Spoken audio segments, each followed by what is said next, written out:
वालेकुम, मैं हूं शगुफ्ता यास्मीन और सबसे पहले मीडिया फोकस की तरफ से आप सबको ईद मुबारक। जी हाँ, ईद का दिन है, चेहरों पे खुशियां हैं, मुस्कुराहट है और रमज़ान का एक महीना हमने किस तरह से गुजार लिया। इतनी तेज़ी से रमज़ान आया और इतनी तेज़ी से रमज़ान चला गया, लेकिन रमज़ान का ये महीना हमने बहुत अच्छी तरीके से गुजारा और उन तमाम लोगों को मैं मुबारकबाद दूंगी जिन्होंने इस रमज़ान के रोज़े रखे, और फिर साथ साथ उन तमाम लोगों को भी मुबारकबाद दूंगी जिन्होंने ईद की खुशियों में गरीबों को भी याद रखा और उनका हक भी उन तक पहुंचाया।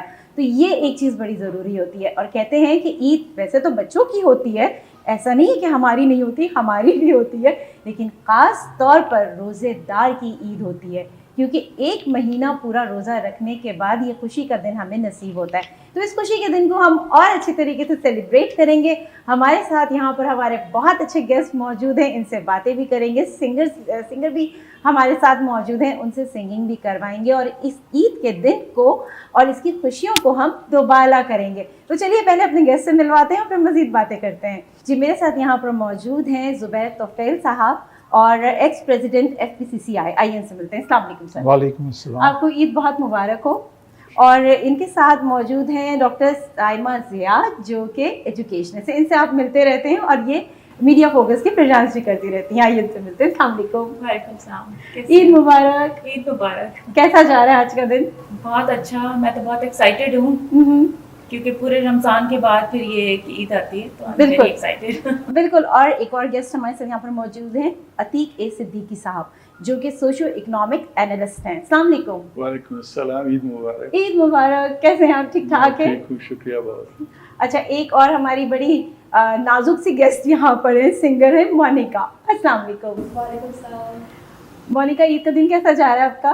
बहुत अच्छा जा रहा है। बहुत अच्छा जा रहा है। चलिए हम आपसे सिंगिंग तो करवाएंगे, लेकिन पहले ज़ुबैर साहब से पूछेंगे। ज़ुबैर साहब, कैसे शुरुआत की आज के दिन की? आज की शुरुआत ऐसी कि मैं फैमिली में सबसे बड़ा हूँ, तो मोस्टली सब रिश्तेदार मुझे मिलने आते हैं। मेरी सिस्टर्स हैं, भाई हैं, उनके बच्चे हैं, तो इस तरह से ये शुरू सुबह से होता है और शाम तक इसी तरह सिलसिला चलता है। और मोस्टली ऐसा होता है कि ईद के पहले दिन दोपहर को लंच होता है मेरा, तो उसमें सिस्टर्स और ब्रदर्स सब आते हैं और इस तरह से हम आपस में, उनके बच्चे भी होते हैं, उनके ग्रैंड चिल्ड्रन भी होते हैं, तो उनके साथ फिर हम दिन गुजारते हैं और फिर उसके बाद शाम को आहिस्ता आहिस्ता दूसरे दोस्तों से मिला जाता है। हाँ। फिर इसी तरह ईद का दूसरा दिन होता है तो मेरा लंच जो है दूसरे भाई के घर होता है, तो इस तरह हम सब आपस में एक दूसरे से मिलते हैं। और साथ साथ एक दिन ऐसा भी होता है कि जब सब दोस्तों को मैं बुलाता हूँ तो दोस्त भी सब आते हैं और इस तरह से ईद की मुबारकबाद भी देते हैं, प्लस रमज़ान जो है बहुत अच्छा गुजर गया तो उसकी भी बातें होती हैं। सही। अच्छा, जो आपने कहा जिस तरह से दावत होती है, आप बुलाते हैं, सब जाते हैं, कहते हैं ईद की खुशियाँ यही होती हैं। दुरुस्त है ना? बिल्कुल। साइमा, आप बताइए कैसा दिन जा रहा है? बस बहुत ही अच्छा। स्टार्टिंग में, शुरू में हम ये करती हूँ, मैं स्पेशली शीर खुरमा वगैरह बनाया, हाँ, नमाज ख़वातीन पढ़ने का के तो लिए। ये हाँ, जेंट्स चले जाते हैं। फिर उसके बाद जो है खाना बना के और फिर मैं अपनी मदर की तरफ चली जाती हूँ। फिर वहाँ हम सब खाना, लंच जो है वहाँ पर होता है, सारे बहन भाई उधर आते हैं और फिर इवनिंग में फिर हम जो है वो डिनर कहीं बाहर कर लेते हैं। नेक्स्ट डे जो है वो फ्रेंड्स के साथ, फिर थर्ड डे अपने कोलीग्स के साथ। तो हम लोगों ने इस तरीके से उसको डिवाइड किया हुआ है कि सबको जो है वो dedicated day, first day is dedicated for the family, ठीक है, सेकंड जो है वो friends, family friends, and third colleagues जो होते हैं। बिल्कुल। वो कहते हैं ना 3 दिन है, 3 हाँ। वैसे 3 दिन में ईद खत्म नहीं होती है। हाँ। वो चलती रहती है, वो पूरा वीक ही चलती है। क्या कहेंगे अतीक साहब? बिल्कुल बिल्कुल। ईद सईद इसीलिए कहलाती है। ईद की खुशियाँ दोबाला हो जाती हैं रमज़ान के रोज़े मुकम्मल होने के बाद। और जिस तरह तोफ़ैल भाई ने भी कहा और सामा साहबा ने कि ईद की खुशियाँ अपने घर में सेलिब्रेट करते हुए और अपने रिश्तेदारों अजीज़ों में, ख़ास तौर पे अगर आप उम्र में बड़े हों तो आपके पास लोग आते हैं। अमूमन मैं पहले दिन, जिस तरह आज मैं कहीं नहीं गया, न जाता हूँ मैं ईद के पहले दिन, लोग आते हैं, मुलाकात होती है और ईद मिलते हैं और जो भी रमज़ान के रोज़े मुकम्मल होने के बाद की खुशियाँ हैं और इबादत के अलावा दूसरों में ईद की खुशगवार खुशी को बांटना, ये ऐन हमारे लिए एक तौर पर ये इमानत होती है अल्लाह सुब्हान ताला की तरफ से कि हम दूसरों में इस खुशियों को किस तरह बांट सकें। जो उतनी ज़्यादा खुशनसीबी के साथ ईद को भरपूर तौर पर न मना सकें। तो इसके अलावा बस ये है कि ईद के तीनों दिन आपने सही कहा, ईद की खुशियाँ चलती रहती हैं और पकवान के अलावा हाँ। लिबास और खुशियों वाला चेहरा दमकता हुआ, तो ये सारी चीज़ें हमें हमारे मज़हब के एतबार से एक कल्चरल हेरिटेज जो हम बचपन से देखते चले आ रहे हैं उसे भी निभाना होता है। हाँ। तो ताकि अगले हमारे बच्चों में भी जाए। तो दुनिया ग्लोबल विलेज है, बच्चे ज़्यादातर वेस्ट में हैं और हम चाहते हैं कि हमारे नवासे पोते उन सब में ये ईद की एक तरगीब इस तरह जाए कि रवायत कायम रहे, अपार्ट फ्रॉम रमज़ान की फजीलत। और मैंने तो अभी रिसेंटली उम्रा किया, तो जो मैंने देखी ये खुशियाँ लोगों में, तो ईद के पहले रमज़ान से खुशियाँ शुरू हो जाती हैं। रमज़ान में भी क्या कम नहीं होता। नहीं, बिल्कुल तो होता मैं है। समझता हूँ कि हमारे मुल्क में बहुत कुछ है, खुशियों के अलावा मज़ीद खुशियाँ मिल जाएं तो और अच्छा है। सही बात काश है। कि ये ईद के बाद हमारी खुशियों में मज़ीद इजाफा हो, चाहे वो सियासी एतबार से हो या महल्ले में और खुशियाँ शादियाने बजें। बिल्कुल सही बात है। अच्छा मोनिका, आपकी ईद कैसी गुजर रही है? मेरी तो बस सुबह फैमिली और फिर पूरा टाइम दोस्तों के साथ ऐसे ही गुजरती, बहुत बहुत अच्छी गुजर। काम ज़्यादा नहीं करना पड़ता होगा ना? मैं बिल्कुल नहीं करती। इसीलिए बहुत अच्छी गुजर जाती है। सही। अच्छा मोनिका, मैं आप लोगों से भी जानना चाहूँगी कि भाई ईद का प्रोग्राम है, ईद हम मना रहे हैं खुशी खुशी, तो इसकी खुशी को मज़ीद दोबारा करें, एक बिल्कुल गाना सुन लें? गाना होना चाहिए। चले मोनिका।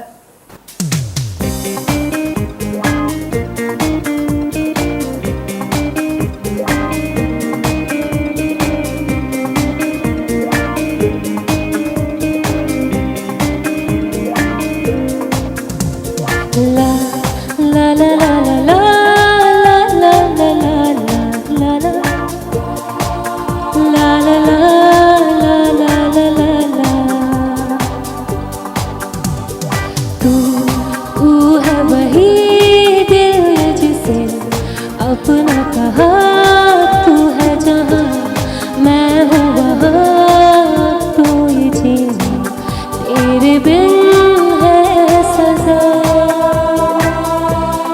हो मिल जाए इस तरह दो लहरें जिस तरह, हो मिल जाए इस तरह दो लहरें जिस तरह, फिर हो ना जुदा, हाँ ये वादा रहा।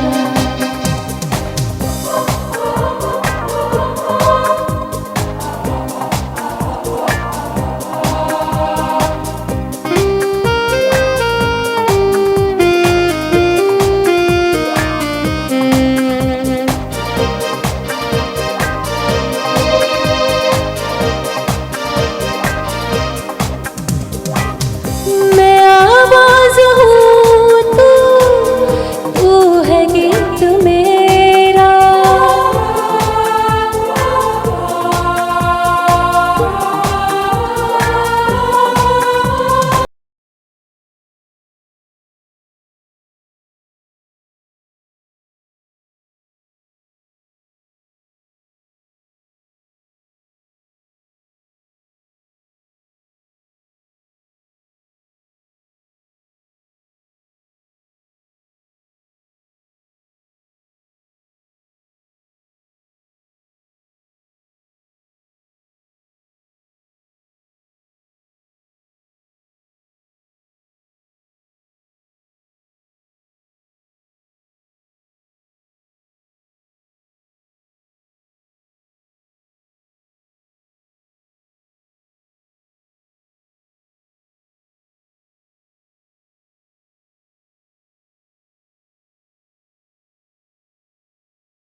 Thank you.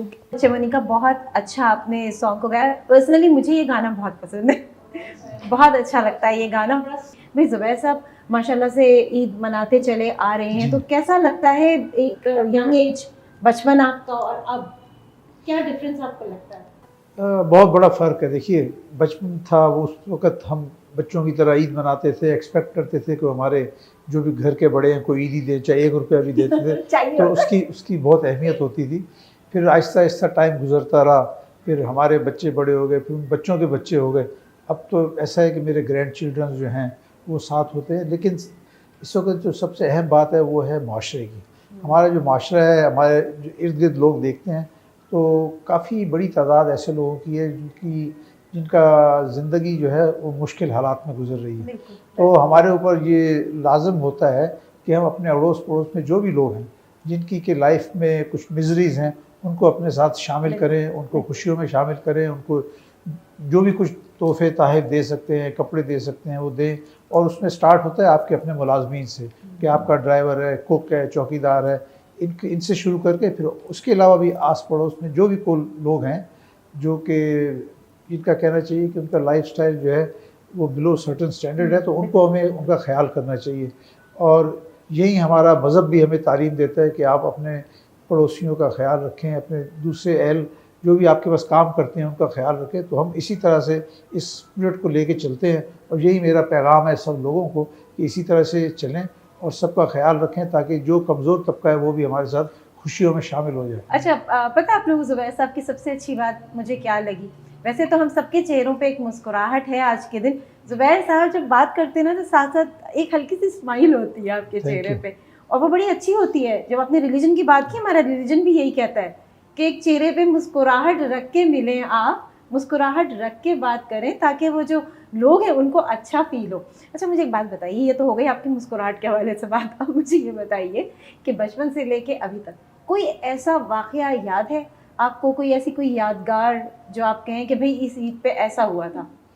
देखिए, बचपन से तो मेरी बहुत सारी अच्छी यादें वाबस्ता हैं, लेकिन मैं इसमें जो सबसे ज़्यादा इस मौके पे याद करता हूँ वो अपने असातिज़ा को याद करता हूँ। अच्छा। हाँ, वो टीचर्स जिन्होंने हमें बचपन में प्राइमरी स्कूल में पढ़ाया, सेकेंडरी में पढ़ाया और उन्हीं की दी हुई तालीमात के बाद जो है आहिस्ता आहिस्ता मैं आगे बढ़ता रहा।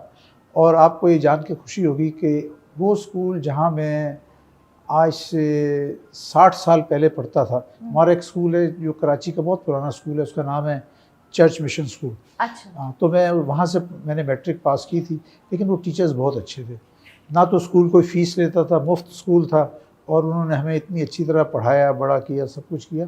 लेकिन वो टीचर्स ऐसे हैं, मैं उनको अब रीपे करता हूँ। रीपे किस तरह है कि हमने जो भी उस स्कूल के एलुमनाई थे, जो ओल्ड स्टूडेंट थे, हमने एक वहाँ पे एसोसिएशन बनाई हुई है। हम हर महीने मिलते हैं वहाँ पे जाके और फिर हम कोशिश करते हैं कि उनको जो है ख़ास तौर पे जो बिल्कुल यंग स्टूडेंट्स हैं उनको किसी न किसी तरह से सपोर्ट करें। अच्छा। हाँ जी, हाँ। तो अब ये है कि जितने भी मेरी उम्र के जो भी स्टूडेंट्स एक्स स्टूडेंट्स थे वो सब दुनिया में अमेरिका, कनाडा, पाकिस्तान सब जगह जो है बहुत अच्छी अच्छी जगहों पे मामूर हैं या रिटायर हो चुके हैं, लेकिन वो लोग खुशहाल हैं। वो लोग अमेरिका से पाकिस्तान में पैसे भेजते हैं कि भाई स्कूल में। और हमने ये सिस्टम शुरू किया है कि स्टूडेंट्स ख़ास तौर पे जो कोई लो इनकम लोग हैं उनके बच्चों को सारी किताबें मुफ्त देना, बैग मुफ्त देना, यूनिफॉर्म देना। तो इस तरह से तो ये एक चीज़ है जो मुझे बहुत खुशी महसूस होती है कि मैं अपने उस स्कूल के बच्चों को किसी न किसी तरह उनको रीपे कर रहा हूँ। और हम तकरीबन 3 महीने के बाद एक बहुत बड़ी मीटिंग होती है, लेकिन मंथली भी होती है और हम प्रिंसिपल के साथ भी रब्ता रखते हैं। तो ये सारी चीज़ें हैं। इसके अलावा और भी बहुत सारी चीज़ें होती हैं। बचपन में जो आपने कहा, तो बचपन में शौक़ होता था कि किसी तरह ज़ू जो है, ज़ू में जाए। कराची में जो है एक गार्डन है जिसको कि गांधी गार्डन के नाम से कहते थे, वो आज भी है वहाँ पे। तो वहाँ पे मेरा बहुत शौक़ होता था कि हम सब मिल के जाते थे। एक तो ज़ू पे जाते थे और दूसरा फिर क्लिफ्टन में समंदर पे। तो समंदर पे जाके एक बहुत ही अच्छी पिकनिक होती थी। तो वो सारी बातें अभी तक याद हैं। लेकिन अब दुनिया की रफ्तार इतनी तेज़ हो गई है, बच्चे जो हैं वो खेलने की बजाय टैबलेट पे या टीवी पे गेम्स खेल रहे होते हैं। तो ज़िंदगी का रुख बहुत तब्दील हो गया। जो कि पहले जो था वो बहुत अच्छा रुख था, अब जो है वो लोग बहुत ज़्यादा क्या कहना चाहिए, अफरा तफरी में। बिल्कुल, शॉर्ट वर्ड अफरा तफरी में। अच्छा, अफरा तफरी में तो है, लेकिन मुझे अभी साइमा को देख के एक चीज़ याद आ रही थी। ऐसा हुआ था बचपन में पर्स लटका के घूमते थे, ईद जमा करेंगे, लड़कियां तो घूमती है ना, बच्चियां।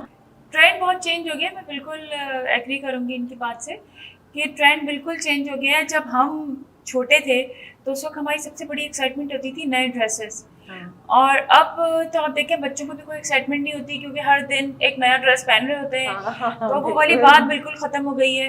फिर चूड़ियों की एक्साइटमेंट होती थी और सबसे ज़्यादा मेहंदी की एक्साइटमेंट होती थी। मेरे फादर को बहुत ही ज़्यादा खुद हमें लेके जाते थे, और बहुत दफ़ा तो वो ऐसा भी करते थे कि खुद अपने हाथ से एक प्लेन मेहंदी होती थी जब मैं छोटी थी, हाँ खुद लगाते थे अपने हाथ से, बिल्कुल। और इसी से मुझे एक चीज़ भी जहन में याद आई कि अब्बू ने लगाई हमारे हाथ में मेहंदी, और वो ना वो बांध दिया जो होता है शॉपर, हाँ शॉपर बांध दिया। अब मैं रात में बहुत छोटी थी, मैं रात में सो गई और मैंने पूरा हाथ ये अपने फेस पे रख के सो गई।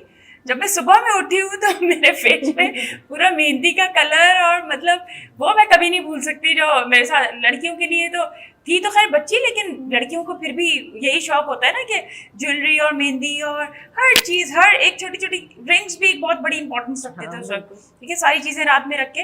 लेकिन अब ये ट्रेंड बिल्कुल चेंज हो गया है। फिर दूसरी वही वाली बात कि पर्स भी होता था, और पर्स में हर कोई ईदी देता था। और सबसे बड़ी बात जो अब चेंज मैं महसूस करती हूँ वो ये कि हम जो है वो नेबर्स में जाते थे, हर एक के घर जाते थे, लेकिन अब वो नेबर्स वाला कॉन्सेप्ट बिल्कुल ख़त्म हो गया। ना ही नेबर्स ये एक्सपेक्ट करते हैं कि बच्चे आए, और ना ही जो है वो कोई आता है ना कोई जाता है। तो बस यही हो गया कि या तो ऑनलाइन आप ज़्यादा जो है फ्रेंड्स हो गए हैं आपके, और बस इसी पे ज़्यादा हुआ है। और दूसरी बात इम्पॉर्टेंट ये कि आपने जो आपके हेल्पर्स हैं, आपके घर में मेड्स हैं, उनके बच्चे हैं, उनको बिल्कुल उसी तरीके से, क्योंकि महंगाई इतनी ज़्यादा हो गई, आप सब लोगों को इस चीज़ का आइडिया होगा कि जिस तरह से इकॉनमी जा रही है, तो हम लोगों के लिए भी मैं कहूँगी कि उस तरह से नहीं है जिस तरीके से पहले था। तो अब आप ये सोचिए कि उन लोगों के लिए किस तरह से ईद और नए कपड़े और नई चीज़ें होती होंगी, और कितना ज़्यादा उनके लिए डिफ़िकल्ट होता होगा। तो उनको सबसे बड़ी खुशी मुझे जो लगती है वो ये कि जितने भी मेरे साथ लोग हैं, चाहे वो हेल्पर्स हैं, मेड हैं, ड्राइवर्स हैं, जो भी हैं, उन सब की ईद उसी तरह हो जिस तरह मेरी अपनी ईद है। और मैं चाहती हूँ कि ये मैसेज जो है वो देना भी चाहती हूँ कि सब लोग इसी तरीके से अपने जो है वो घर में आसपास के, जैसे जो है इन्होंने भी ये बात करी कि आप स्टार्ट अपने आसपास के लोगों से करें, अपने हेल्पर्स से, अपनी मेड से। उनके भी तो बच्चे हैं ना, तो वो बच्चे भी बिल्कुल उसी तरह एक्सपेक्ट करते हैं कि उनके पास भी वही सारी चीज़ें हो, ड्रेस हो। मैंने देखा ड्रेस वगैरह तो दिला देते हैं, लेकिन और भी बहुत सारी चीज़ें होती हैं, छोटी छोटी सी चीज़ें जिनकी कीमत इतनी ज़्यादा नहीं होती, लेकिन वो चीज़ें खुशियाँ बहुत दे देती हैं। पोनीटेल्स हैं, क्लिप्स हाँ, हैं, बिल्कुल। छोटी छोटी बच्चों के लिए वो बहुत ज्यादा। पे दे दें। और देखिए ज़कात का कॉन्सेप्ट भी जो है वो इस्लाम में ये इसी है वजह से। कि ये नहीं है कि आप सारी चीज़ें खुद अपने लिए रख लें और सारी खुशियाँ अपने लिए और सारा पैसा अपने लिए। इस पैसे में गरीबों का हक होता है, जो हमें इस चीज़ को समझना चाहिए और उनको उनका प्रॉपर हक देना चाहिए। ये नहीं है कि हम उन पर कोई खुदा न खास्ता एहसान कर रहे थे, उनका हक है। बिल्कुल सही। अच्छा अतीक साहब, मैं आपसे जानना चाहूँगी, जिस तरह अभी ज़ुबैर साहब ने कहा कि वो पूरा इनका एक सिस्टम चल रहा है, बड़ा अच्छा सिस्टम है, सुन के बड़ी खुशी हुई कि देखें अच्छे लोग मौजूद हैं, इसी वजह से तो हमारा मुल्क इतने अच्छी तरीके से चल रहा है। बहुत गो के माना कि इकोनॉमिकली हम लोग बहुत परेशान हैं, लेकिन फिर भी हम चीज़ों अभी भी को ऐसे लेके लोग चल मौजूद रहे हैं, हैं, और अभी भी ऐसे लोग मौजूद हैं जो कि इसको चलाने में हेल्प कर रहे हैं। मुझे ये बताइएगा, अभी सारी जोड़ों की बात हो रही है, सारी चीज़ों की बात हो रही है। अच्छा, हम जब छोटे थे, अब तो बड़े हो गए, जब छोटे थे तो अब बड़ी खुशी खुशी भागते थे, शॉपिंग करने जाएंगे ना तो जूते भी चाहिए, तो पोनीटेल भी चाहिए, तो हेयर बैंड भी चाहिए, तो सब चीज़ें चाहिए।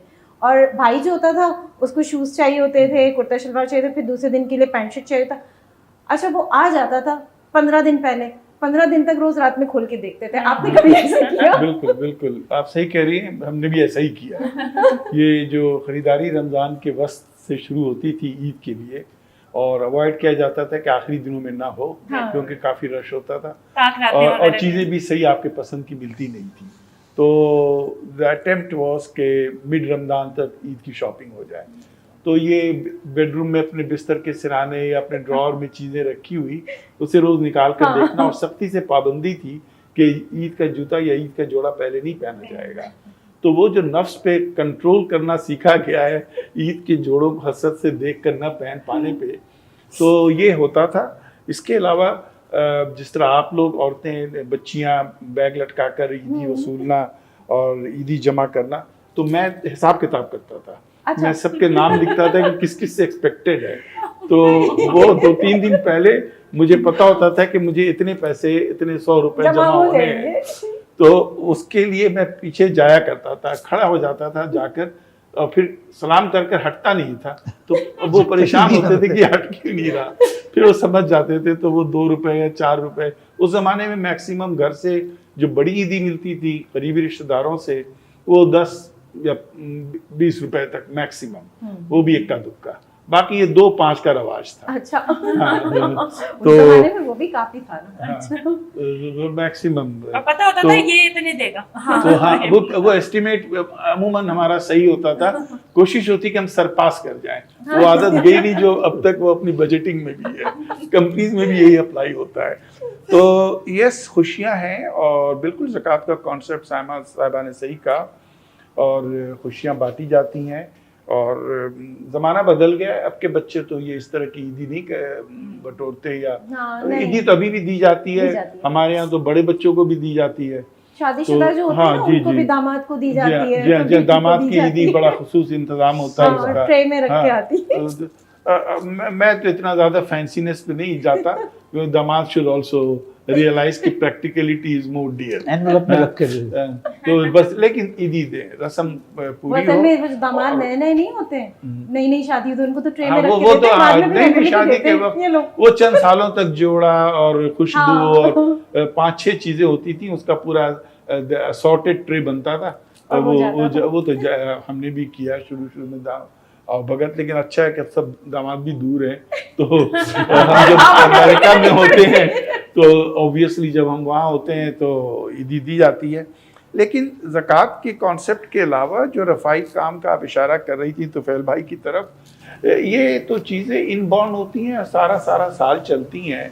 और कुछ एलुमनाई का जिक्र कर रहे थे तुफैल भाई, मेरा भी बंगाल के, चूँकि मैं कैडेट कॉलेज में पढ़ा हूँ। अच्छा। तो हमारे साथी तो इस वक्त सारे वहाँ के, बल्कि sitting army chief is from my cadet college Bangladesh में। तो हम लोग एलुमनाइज अपना सोशल वर्क या चैरिटी केयर का एक फाउंडेशन उसमें करते हैं। और उसके अलावा फैमिलीज़ में जिस तरह सामा साहबा ने इशारा किया कि घर के जो मुलाजमीन हैं, जो हेल्प्स हैं, और अड़ोस पड़ोस के भी जो मुलाजमीन और हेल्प्स हैं, तो obviously that's a part of Eid की खुशियाँ और ईद के फ़राइज़। ये फ़राइज़ में शामिल होते हैं, तो हम उसे निभाते हैं। अल्लाह ताला तौफीक दे कि ये चीज़ें चलती रहें और ये खुशियाँ इसी तरह कायम रहें। पकवान भी ज़रूरी है, पकवान की तरफ बहुत कम लोगों ने इशारा किया है। पकवान आपको क्या पसंद है? खुसूसी एक कमामी सेवई बना करती थी। अच्छा। उसमें खोया होता था और मेवे जात और शीरनी बहुत ज़्यादा होती थी, मिठास। तो अब तो उसकी मिठास कम कर दी गई है, लेकिन वो कमामी special dessert type, very heavy. तो अब तो I mean we can not afford health wise to take that. हमारी अम्मी भी बनाती है। अच्छा, वो कमामी सेवई खास हुआ करती बड़ी थी, वो अम्मी बनाती है बस। हाँ, तो शीर खुरमा के अलावा, बट कमामी सेवई चंद घरानों की खुसूसियत होती थी। अच्छा। And I think this came originally from UP, Lucknow वगैरह की तरफ से।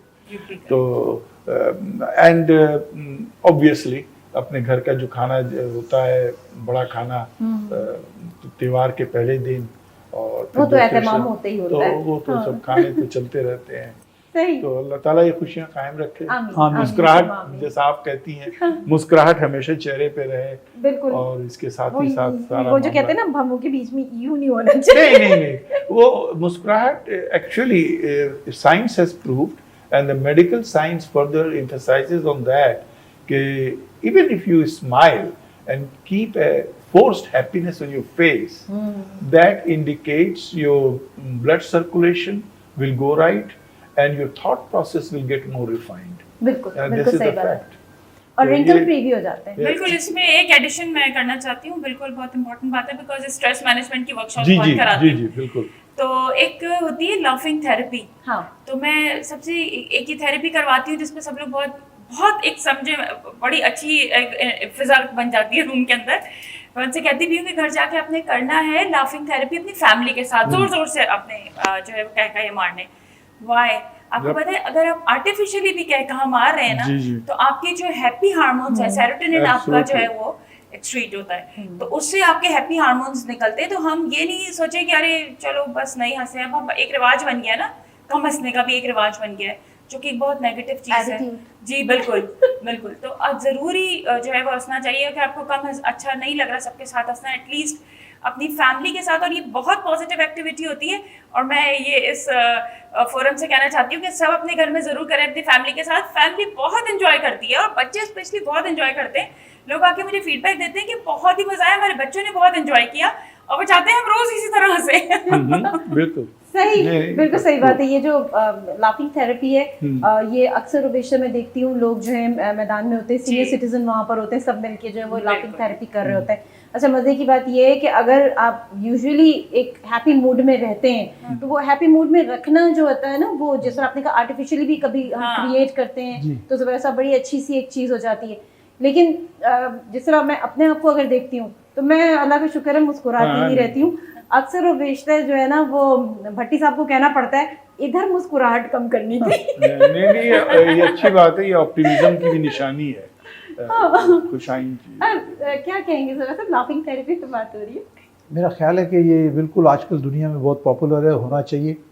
ये चाइना में भी है, इंडिया में भी है, दूसरी जगहों में भी है कि जो सीनियर सिटीजन्स हैं ख़ास तौर पे वो लाफिंग थेरेपी में बहुत ज़्यादा इंटरेस्ट लेते हैं।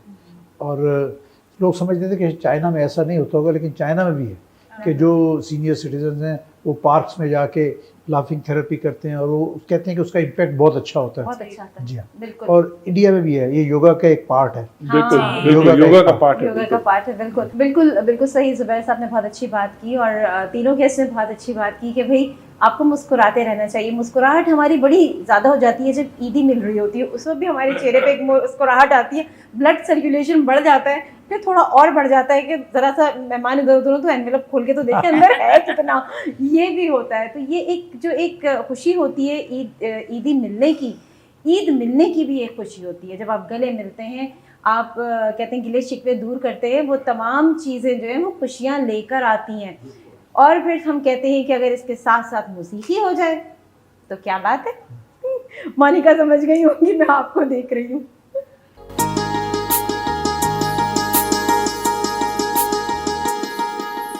चांद छुपा बादल में, शर्मा के मेरी जाना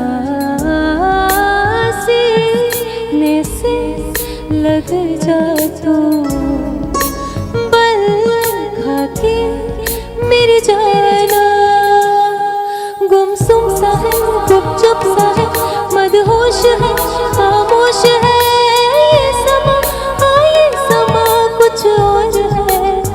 हो चांद छुपा बादल में, शर्मा के मेरी जाना।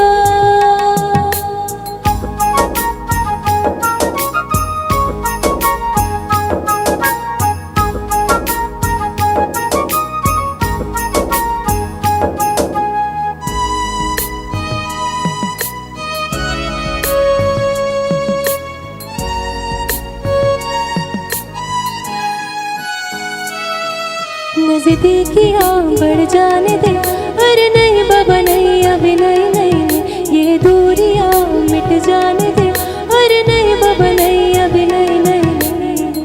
दूर से ही तुम जी भर के देखो, तुम ही कहो कैसे दूर से देखो, चाँद को जैसे देखता चकोर है।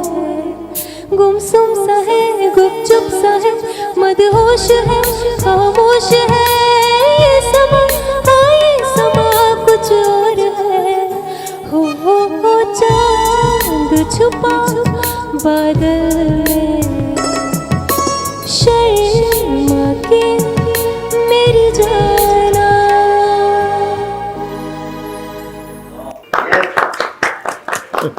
वेरी नाइस, बहुत अच्छे मोनिका, बहुत अच्छी। माशाल्लाह आपकी आवाज़ बड़ी स्वीट सी है। और कहते हैं कि अच्छी मौसीकी सुने तो वही मैंने कहा कि जी थेरेपी तो खुद ही मिल रही होती, मौसीकी की भी अपनी एक थेरेपी होती है, बात हम सब जानते हैं। अच्छा, वक्त बड़ा कम है, वैसे तो मेरा दिल चाह रहा है कि शो चलता रहे, लेकिन वक्त की वो नज़ाकत को देखते हुए मैं ज़ुबैर साहब से जानना चाहूँगी कि ज़ुबैर साहब वक्त थोड़ा कम है, ईद के हवाले से हम लोगों ने बहुत सारी बातें की, आप लोगों के एक्सपीरियंस भी शेयर किए, बचपन भी शेयर किया, तो आप समझते हैं कि जो अब आजकल के बच्चे हैं, जिस तरह आप लोगों ने एक बहुत अच्छा दौर गुजारा, मैं तो उसको अच्छा दौर ही कहूँगी कि एक मिलाप था, एक दोस्ती थी, एक मोहब्बत थी, एक चाहत थी, आप लोग चाहते थे कि हमारे घर लोग आए, लोग चाहते थे आप उनके घर जाएं। आजकल ज़रा से ये जो कहते हैं ना दूरियां, तो क्या चक्कर है, बच्चों को बताया नहीं जा रहा है? असल में लाइफ का पेस इतना तेज़ हो गया है कि बच्चे जो हैं वो अपने अंदर ही मगन रहते हैं। ख़ास तौर पे ये जो मोबाइल है, टैबलेट है, टीवी है, इसकी वजह से मैं कहना चाहूँगा कि बहुत ज़्यादा तब्दीली आ गई है। अब अगर हम बच्चों को बात करते हैं कि चलने के लिए चलें, तो वो इतनी खुशी से जाते नहीं हैं, बड़ी मुश्किल से उनको राज़ी करना पड़ता है। वो कहते हैं नहीं, हम घर पे खेल रहे हैं, बाहर नहीं जाएंगे या रिश्तेदारों के घर नहीं जाएंगे। बहरहाल हमारा सबका फ़र्ज़ है कि बच्चों के अंदर ये चीज़ ज़िंदा रखें कि नहीं, आपने अपने रिश्तेदारों से, कज़न से, सबसे मिलना है, इसके बगैर जो है अच्छी बात नहीं है। हाँ, तो लेकिन अब जब आप देखें तो बच्चे, इवन छोटे बच्चे, 5 साल का बच्चा भी जो होता है वो भी कंप्यूटर पे अपना टैबलेट पे या किसी चीज़ पे खेल रहा होता है। अच्छा, तो वैसे 5 साल तो बहुत हो गया, वो जो बच्चा ज़रा सा बैठना सीखता है हाँ, ना, 1-2 साल उसके प्रैम के आगे लगा हुआ होता है मोबाइल, अब वो देखता रहता है और वो खाना खाता है। मैं भी यही देखता हूँ, मेरा एक ग्रैंडसन है ये तो हमारी मिस्टेक है। मेरा ग्रैंडसन है 5 साल का। सुबह उसने स्कूल जाना होता है तो उसको पहले वो टैबलेट देख रहा होता है और साथ साथ खाना खा रहा होता है, उसके बगैर खाता ही नहीं है, टैबलेट उसको ज़रूर चाहिए। और उसको नेट ये वो मुझे कहेगा कि आपने कोई किसकी स्पीच देखनी है तो मुझे नेट में से उतार के देगा। चलिए, एडवांसमेंट का एक फ़ायदा तो हो रहा है ना कि वो साथ साथ लेके चल रहा है कि हम आपको बता देते हैं, फिर आपको नहीं मिल रहा। क्या कहेंगे? बिल्कुल। मैं ये मैसेज देना चाहूँगी कि कल्चरल हेरिटेज हमें बरकरार रखने की ज़रूरत है। क्या हेरिटेज है? हमारा पकवान, हमारे खाने, हमारा मेल मिलाप, नेबर्स से, आपस में बच्चों का खेलना, वो वाले खेल जो कि फिजिकल थे, वो हमें रिवाइव करने की ज़रूरत है। क्योंकि आप देखिए, रिसर्च हमें ये बताती है कि इतना ज़्यादा screen time is not good for the brain, eyes, हाँ, सारी चीज़ें। सबसे बड़ी बात है ब्रेन एक्टिविटी अगर आपकी बहुत अच्छी नहीं होगी तो अब बच्चों को ज़रूरत है कि वो पढ़ाई के लिए, एकेडमिक्स के लिए यूज़ करें। वो क्या करते हैं कि अपना सारा का सारा जो ब्रेन का जितना भी स्टेमिना है वो लगा देते हैं गेम्स में। फिर उसके बाद उनके पास इतना टाइम नहीं है कि वो एकेडमिक्स को भी इतना दे सके। बिकॉज आपको पता है, खुद मैंने इस पे रिसर्च की है कि आपकी जो ऑनलाइन जो रीडिंग है और जो आपकी उसके हार्ड कॉपी से रीडिंग है, उसकी रिटेंशन रेट बहुत कम है, मेमोरी रिटेंशन। तो मतलब ये मेरी अपनी पर्सनल रिसर्च है। मैंने इस दोनों अलग अलग ग्रुप्स को दिया और उनसे जो है वो फिर उसके बाद नेक्स्ट वीक एक टेस्ट लिया उसी में से जो मैंने एक्टिविटी दी थी। तो दैट वाज रियली सरप्राइजिंग कि जो ई बुक थी वो बच्चों की रिटेंशन रेट बहुत लो था उनका, और जिन्होंने फिजिकल बुक से पढ़ा था हार्ड कॉपी से, उनका रिटेंशन रेट बहुत हाई था। जो कि मैं बहुत एज ए टीचर भी मैं बहुत कोशिश करती हूँ, प्रोफेसर भी, कि स्टूडेंट्स को बोलूँ कि नहीं hard copy low, but they don't like it. अच्छा, मजे की बात यह है कि मुझे याद है कि जब हम स्कूल में पढ़ते थे तो मम्मी हमारी कहती थी ऊंची आवाज से पढ़ो, आवाज के साथ पढ़ो, क्योंकि उस वक्त हम कहते थे आवाज के साथ क्यों पढ़े, पढ़ तो नहीं, बोल देंगी आवाज के साथ पढ़ो, आवाज आनी चाहिए तुम्हारी। क्यों? वो कहते हैं जब आप आवाज के साथ पढ़ते हैं तो आप यहाँ से स्ट्रांग होते हैं, आप खुद ही अपनी बात सुन रहे हैं। यहाँ मैं एक चीज़ ऐड करना चाहूँगा कि एक हमारे पड़ोस में एक डॉक्टर साहब रहते हैं जो आई स्पेशलिस्ट हैं। तो उनसे कभी मुलाकात होती तो ये कहते हैं कि आजकल जो बच्चे हैं उनके पास जो पेशेंट्स 30% पेशेंट है बच्चे आ रहे हैं, और बच्चे आ रहे हैं उनकी वजह कि उनका आई टाइम, उनका जो स्क्रीन टाइम जो बहुत ज़्यादा है, तो उसकी वजह से वो कह रहे थे कि बहुत सारे बच्चे जो हैं वक्त से पहले ग्लासेस लग रहे हैं, सारी चीज़ें, और वो कह रहे थे कि इनका बच्चों का स्क्रीन टाइम कम से कम किया जाए, वरना ये जाके नियर फ्यूचर में जो उनको आंखों की तकलीफ हो जाए। बिल्कुल सही बात है। अतीक साहब, आप क्या कहेंगे?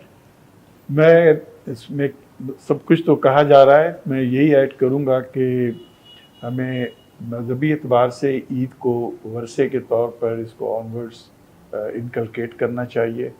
और बच्चों में हमने तो अपने तौर पर ये डाली है रवायत, और अल्हम्दुलिल्लाह बड़ी कामयाबी के साथ हमारे बच्चे इस चीज़ को फॉलो करते हैं, और जहाँ भी हों, कनाडा में है, अमेरिका में है, और यहाँ पे भी अजीज़ व अक़ारिब में मैंने यही देखा है कि उन्होंने कोई मायूसी नहीं हुई इसमें, ये चीज़ ऑनवर्ड्स ईद के सेलिब्रेशन, मजहबी फ़राइज़ और जो हमारा अखलाक़ी फ़रीज़ा है, अड़ोस पड़ोस का और दूसरों का ख्याल रखना, तो ये सारी चीज़ें होती हैं। और ये अच्छा हुआ कि इस वक्त ईद की मुनासबत से खुशियों में ये बातें की जा रही हैं तामीरी अंदाज में, हेल्थ रिलेटेड। और मैं टोटली आई कंकर विथ एवरीवन हियर कि इसमें जो फटीग है ब्रेन का, वो एक ऐसे तरीके से डीरेंज्ड हो रहा है कि you cannot focus that to the real core subject of your interest. कि आपने अगर अपनी कैरियर में या अपनी टेक्निकल तालीम में या अपनी एकेडमिक के उस मरहले में जाकर ज़्यादा अपना वक्त देना है या उसको समझना है, तो already a tiring brain will not take it that easily and assimilate it and carry it forward for further reproduction. तो ये एक मोटर डेवलपमेंट का एक कंटेमिनेशन होना, दिस इज़ डेंजरस।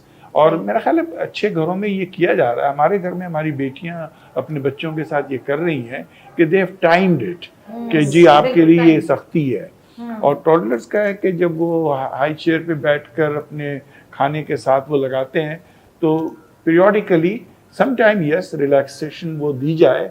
और अगर मेड्स देखती हैं बच्चों को तो उनको ये बताया जाए कि तुमने हर वक्त इसका सहारा नहीं लेना है for making your life easy. You are paid for taking care. आपने खाना खिलाना है, आपने कभी कभार दे दे जब ज़्यादा बच्चा रोने लगे।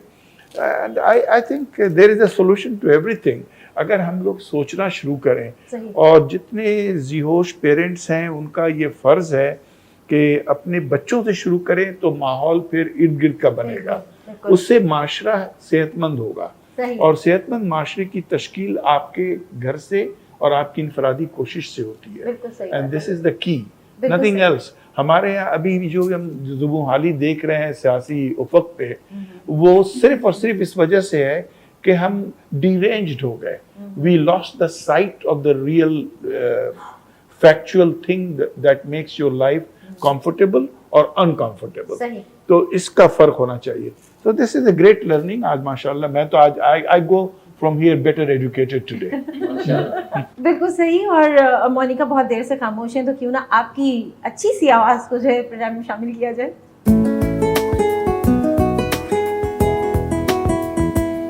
कैसे कहूँ मैं तुमसा कोई ना है, मैं तेरे आस पास रहूँ दिल मेरा है, जज्बात मेरे सभी तू ही जाने, जितना भी देखूं दिल भर ना पाए, कैसा समा है हम तुम यहाँ है, दिल की पुकार तो सुन लेना, तेरे हवाले में किसी बहाने जाहिर करूँ क्या है जो मेरे इरादे, मेरे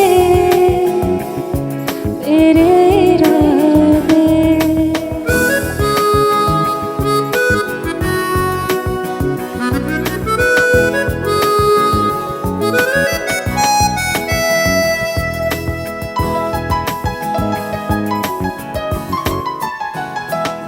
ऐसे ही गुनगुनाता रहूं तेरे लिए मैं, चाहूं कि मुझ तक रहे तेरी निगाहें, कैसा समा है हम तुम यहाँ है, दिल की पुकार तो सुन लेना, तेरे हवाले में किसी बहाने जाहिर करूं क्या है जो मेरे इरादे, मेरे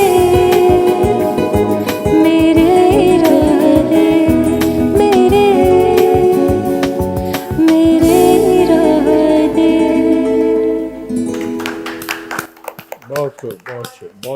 बहुत अच्छे मोनिका, वेरी गुड। और बहुत अच्छा सॉन्ग आपने शामिल किया, और तीनों ही गाने मुझे तो बहुत अच्छे लगे। आप लोगों को कैसे बहुत लगे? अच्छे, बेशक, और आवाज़ भी अच्छी है, बहुत बहुत खूबसूरत।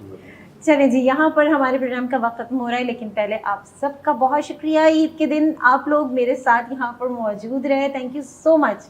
आप सबका बहुत शुक्रिया। और इस मुस्कुराहट के साथ आज मैसेज भी हमने यही कन्वे किया ईद के दिन के भाई मुस्कुराहट चेहरों पर होनी चाहिए। और साथ साथ एक बात ज़ुबैर साहब ने जो कही मुझे अच्छी लगी कि आप जो है बच्चों को ट्रेन करें अपने साथ ले जाने के लिए, क्योंकि देखिए ये तो इवेंट्स है ना, हमारे ईद है, बकरीद है, ये इवेंट्स हैं। अतीक साहब ने भी कहा कि भाई ये तो रिस्पॉन्सिबिलिटी बड़ों की बनती है कि वो अपने बच्चों को इस तरह से ट्रेन करें। तो भाई ईद का दिन होता है मिलने मिलाने का, वैसे तो हम पूरे वक्त जो है वो बिज़ी होते हैं, काम कर रहे होते हैं, लेकिन आज के दिन ज़रूर वक्त निकालिए, जाइए मेहमानों के पास, अपने घर मेहमानों को बुलाइए, आप जाइए अपने रिश्तेदारों के पास और बच्चों को भी साथ लेके जाएं ताकि उन्हें भी पता चले कि ईद की खुशियाँ किस तरह से बांटते हैं। ईदी जब देते हैं और वो लोग जो लेते हैं ये ना सोचें कि इसमें 20 रुपए हैं कि 50 रुपए हैं। ईदी एक कहते हैं ना कि एक शुगन होता है, एक तोहफा है, तो वो उसका अमाउंट काउंट नहीं होता। मुझे तो बड़ी खुशी होती है कि बस छोटा सा अमाउंट है, बस दिया ना तो वही एक खुशी दे रही होती है। जी हाँ, इन तमाम बातों को जहन में रखते हुए ईद के दिन को बहुत अच्छा बनाइए, घर में मज़े मज़े के पकवान बनाइए, लोगों को खिलाइए और ख़ुद भी खाइए और अपनी खुशियों में हमें भी याद रखिए। इसके साथ ही हमें दीजिए इजाज़त, हम फिर मिलेंगे। खुदा हाफ़िज़।